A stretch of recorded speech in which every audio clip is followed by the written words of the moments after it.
ජීවිතේ කිසිම දවසක මම ඔයාට ආදරය කරා ඇරෙන්න වරදක් කරලා නැහැ.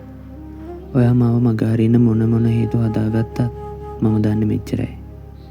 මම ඔයාට දුන්නේ මගේ ජීවිතේ මට දෙන්න පුළුවන් උපරිම තැන. ජීවිතේ මොනතරම් කාලයක් එක්ක ඉස්සරහට ගියත් තාමත් අතීත කතාවක් අස්සේ මිනිස්සෙක් කිරවිලා තනි වෙලා ඉන්නවනම් ඒක පට්ටම කරුමයක්.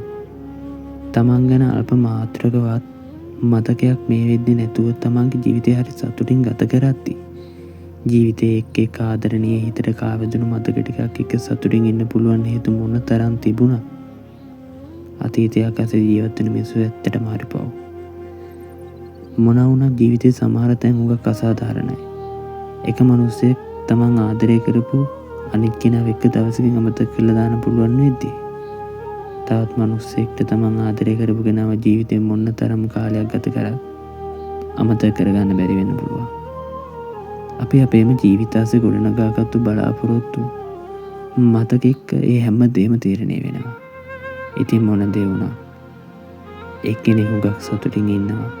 තව කෙනෙක් අතීතයක හුඟක් විඳවන්න පටන්